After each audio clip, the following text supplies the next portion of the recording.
दोस्तों, कहानी को पूरा सुनिएगा और अगर कहानी अच्छी लगे तो लाइक कीजिएगा। चैनल को सब्सक्राइब नहीं किया है तो चैनल को सब्सक्राइब कर लीजिएगा। तो चलिए स्टार्ट करते हैं। दीदी, इतना मत दबाया करो सबको। बच्चों पर इतनी अधिक बंदिश रखना ठीक नहीं है।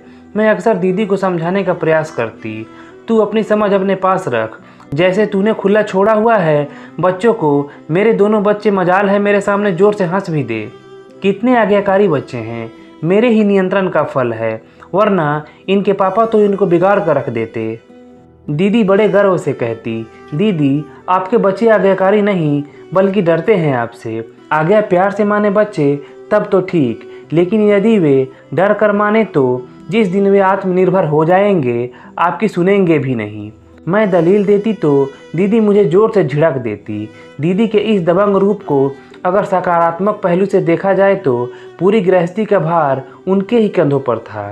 जीजा जी अक्सर बीमार रहते थे, उन्हें दिल की बीमारी थी। किसी तरह वह नौकरी कर लेते थे, बस बाकी समस्याएं दीदी के जिम्मे थी। दीदी हिम्मत वाली थी, हर मुश्किल का सामना वह किसी तरह कर लेती थी। इसलिए जीजा जी बीमार होने के बावजूद थोड़ा जी गए, लेकिन बीमार दिल के साथ आखिर वह कितने दिन तक जी पाते। एक दिन परिवार को आधा अधूरा छोड़कर वह दुनिया से कूच कर गए। दीदी की हिम्मत ने परिवार की पतवार फिर से चलानी शुरू कर दी। दीदी कभी कभी बच्चों के साथ हमारे घर रहने आ जाती थी। उनका बेटा अक्षत इतना आज्ञाकारी था कि उन दिनों मुझे अपना राहुल कुछ ज़्यादा ही बिगड़ा हुआ और उदंड दिखाई देता। उन दोनों माँ बेटे में मैंने कभी बहस होते नहीं देखी। माँ बेटे के बीच झगड़ा तो दूर की बात थी, जबकि मेरे और मेरे बेटे के बीच बिना कारण हमेशा ठनी ही रहती। मेरे बेटे को मुझ में कमी ही कमी दिखाई देती। दीदी अक्सर मुझे टोकती, तू राहुल पर थोड़ी सख्ती रखा कर सुजाता। अभी से ऐसा लड़ता है तुझसे तो बड़ा होकर क्या करेगा। तेरी जगह पर मैं होती तो थप्पड़ लगा देती। इतने बड़े बच्चे थप्पड़ से कहाँ काबू होते हैं दीदी। किशोरावस्था से गुजर रहे हैं बच्चे इस समय।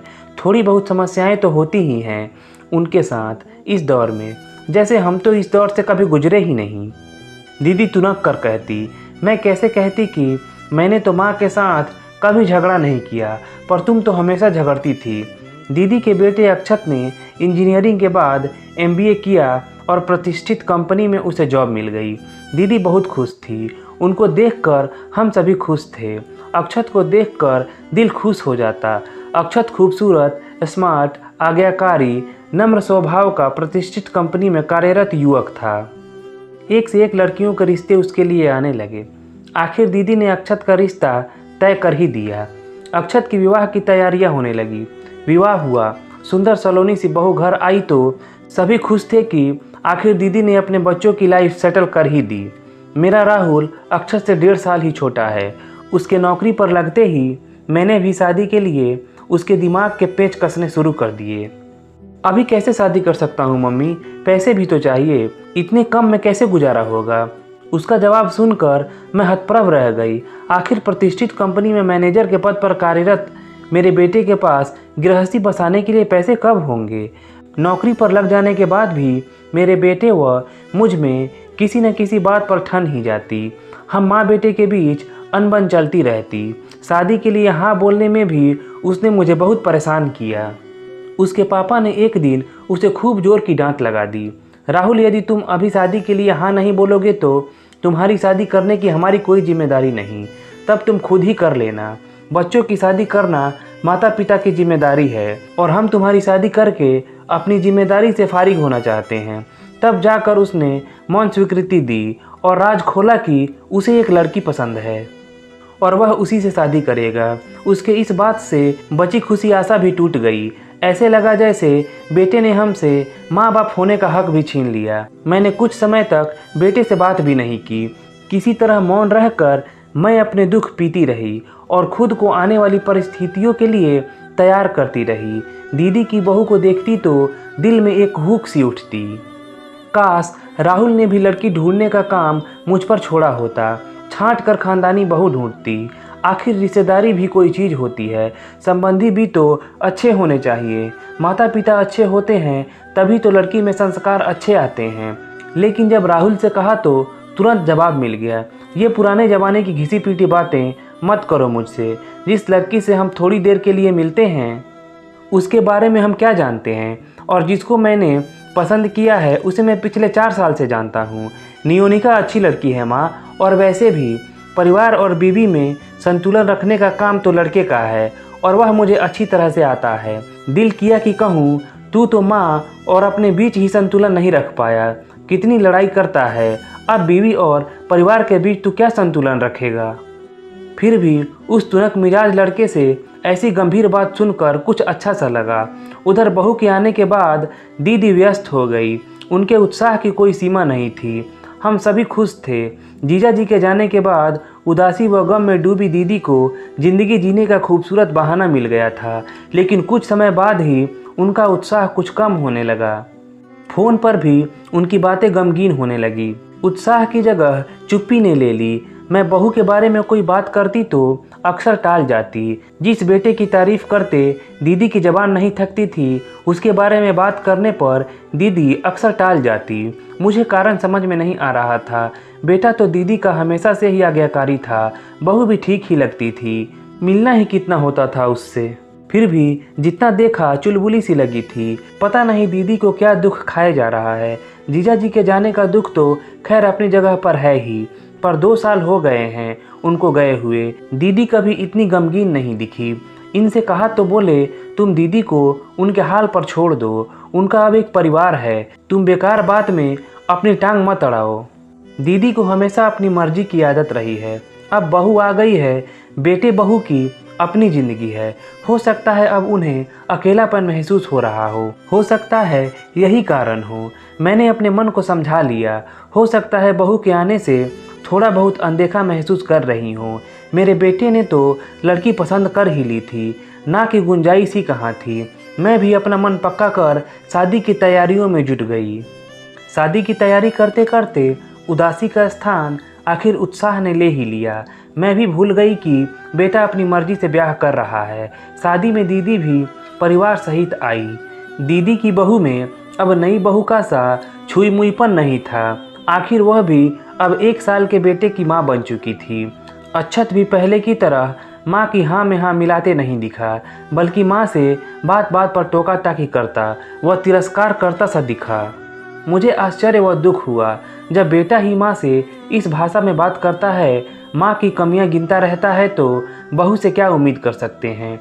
मुझे अपनी भी चिंता हो आई। मेरा बेटा तो हमेशा लड़ाई से ही बात करता है, अब बहू के सामने भी ऐसे ही बोलेगा तो दूसरी जाति की वह अनजानी लड़की जिसका मैंने इस घर में आने का विरोध भी किया था, मेरी क्या इज्जत करेगी, सास ससुर को क्या मानेगी। खैर विवाह संपन्न हुआ और मेरे बेटे बहू हनीमून पर चले गए। दीदी 1-2 दिन रुकना भी चाह रही थी, पर अक्षत बिल्कुल नहीं माना। मैंने भी बहुत कहा, पर अक्षत का रवैया तो हमारे प्रति भी पराया सा हो गया था। दीदी राहुल और नियोनिका हनीमून से लौट आए तब मैं आऊँगी इस बार आपके पास। अच्छा, दीदी खास उत्साहित नहीं दिखी। मेरे कुछ दिन शादी के बाद के कार्य निपटाने में बीत गए। लगभग 10 दिन बाद राहुल और नियोनिका वापस आ गए। उसके बाद थोड़े दिन के लिए नियोनिका मायके चली गई और राहुल को भी मैंने ठेल ठाल कर उसके साथ भेज दिया। यही सही समय था। मैंने इनको मुश्किल से मनाया और 2-4 दिन के लिए दीदी के पास चली गई। अक्षत और उसकी पत्नी ने मुझे खास तवज्जो नहीं दी। लगता था जैसे पहले वाला अक्षत कहीं खो गया है। दीदी अलबत्ता खुश हो गई। इस बार मैंने दीदी को पकड़ ही लिया। दीदी, मुझे सच बताओ, क्या गम खाए जा रहा है आपको? आधी भी नहीं रह गई हो, चेहरा तो देखो अपना। मैं बोली, कुछ नहीं। दीदी की आंखें भर आई। कुछ तो है दीदी, मुझे भी नहीं बताओगी तो किसे बताओगी? दीदी चुप आंसू पोंछती रही। मैं उनका हाथ सहलाने लगी। बोलो ना दीदी। पता नहीं सुजाता अक्षत को क्या हो गया है, बात बात पर मुझे टोकता है, मुझ पर चिल्लाता है। यूँ तो बात ही नहीं करता और जब बात करता है तो कड़वा ही बोलता है। बहू तो तीखी है ही, पलट कर जवाब देना उसका स्वभाव है, पर अक्षत भी हमेशा उसका साथ देता है। उसे मुझ में कमियां दिखाई देती है। कैसे दिन बिताऊं इन दोनों के साथ? मेरे सामने जोर से भी ना हंसने वाला मेरा बेटा, जिसने कभी मुझसे अलग जाने की हिम्मत नहीं की थी, आज मुझ पर अपनी बीवी के सामने इतनी ज़ोर से चिल्लाता है कि सहन नहीं होता। दीदी फपक फपक कर रोने लगी। पर ऐसा क्यों करता है अक्षत? पता नहीं, पुरानी पुरानी बातें याद कर कर के मुझ पर दहाड़ता रहता है। पढ़ने वालों बच्चों पर तो बंधन सभी लगाते हैं सुजाता। मैंने क्या गलत किया? अक्षत का आचरण समझ में नहीं आ रहा था। बहू आखिर कितनी भी खराब क्यों ना हो, तब भी क्या अक्षत का उसे समझाना जरूरी नहीं? और कम से कम अगर उसकी बीवी पर नहीं चलती तो वह अपना व्यवहार तो ठीक रख सकता है ना माँ के साथ। दीदी जो कुछ बातें बता रही थी, लग रहा था जैसे मेरा किशोरावस्था का राहुल मेरे सामने आ खड़ा है। तब दीदी कहती थी, मैं तेरी जगह होती तो थप्पड़ लगा देती। क्या अब अक्षत को थप्पड़ लगा सकती हैं दीदी? क्या बहू को चुप करवा सकती हैं दीदी? दीदी की समस्या अपनों से थी, जिसमें मैं कुछ नहीं कर सकती थी। अक्षत मेरी सुनने वाला भी नहीं था। फिर भी मैंने एक बार अक्षत से बात करने की सोची। 2-4 दिन वहाँ रही। मेरे सामने सब कुछ ठीक ही रहा, लेकिन छोटी छोटी बातों में भी मैंने बहुत कुछ महसूस कर लिया। कच्चे पड़ते रिश्तों की धागों की तिड़कन, रिश्तों में आता ठंडापन, बहुत कुछ। एक दिन मैंने अक्षत को मौका देखकर पास बुलाया। कुछ कहना चाहती हूँ अक्षत तुमसे। कहिए मौसी, अक्षत ने बिना किसी लाग लपेट के नितांत लापरवाही से कहा। कुछ निजी सवाल करूँगी, बुरा तो नहीं मानोगे?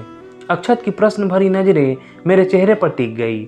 मेरी समझ में नहीं आया कहाँ से बात शुरू करूँ।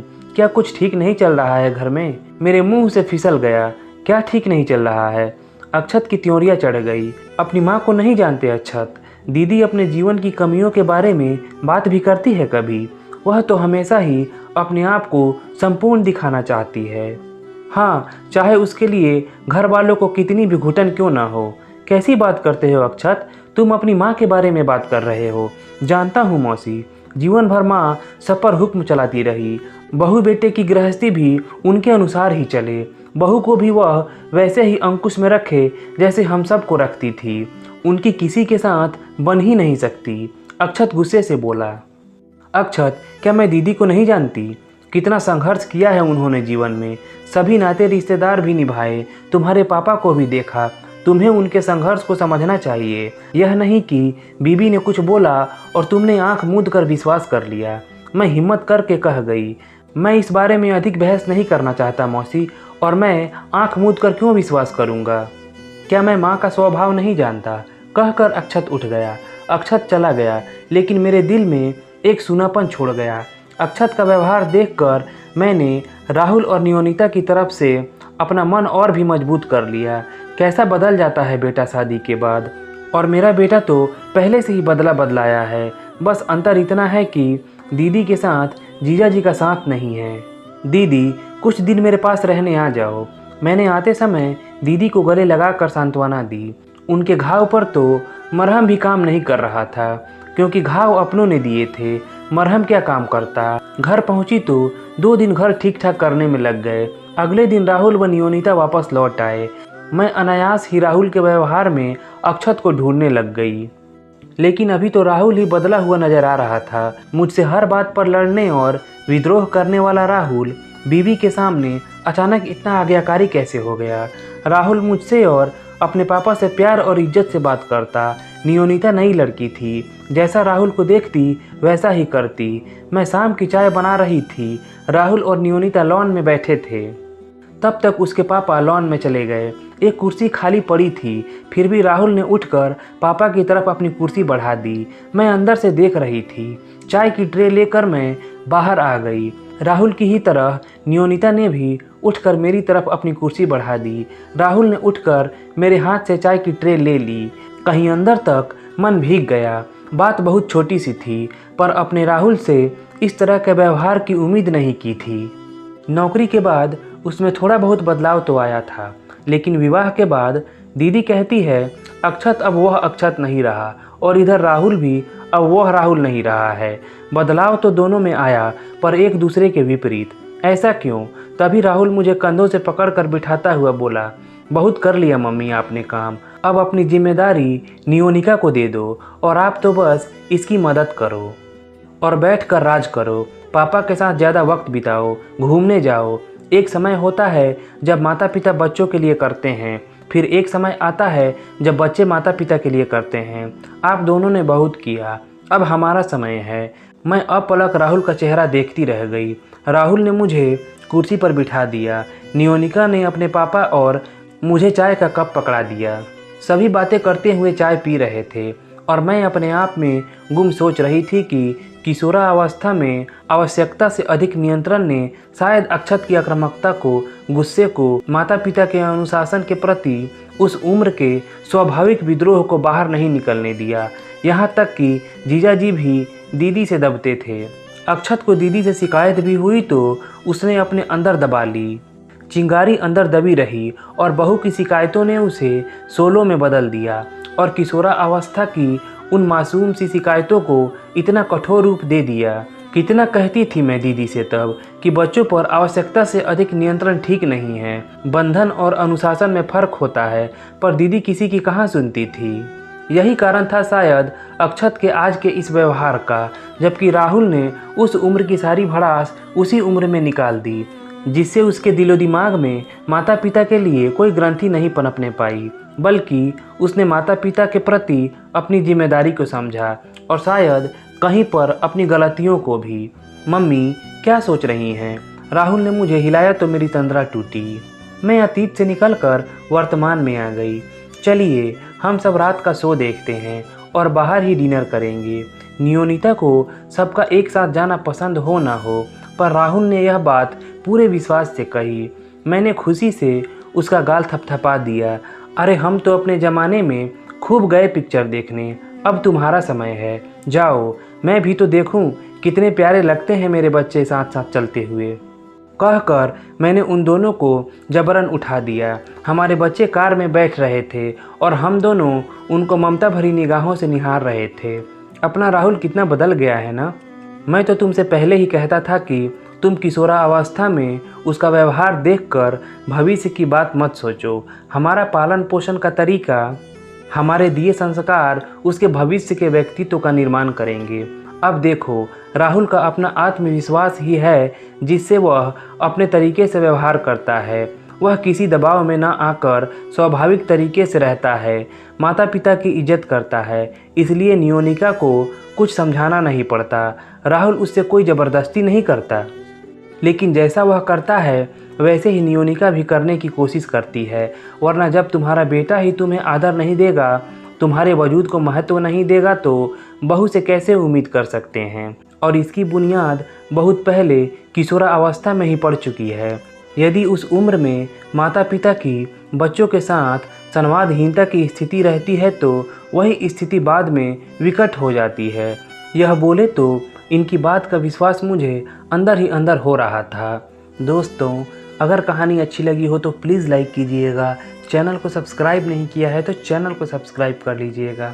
चलिए मिलते हैं अगले कहानी वाले वीडियो में। धन्यवाद।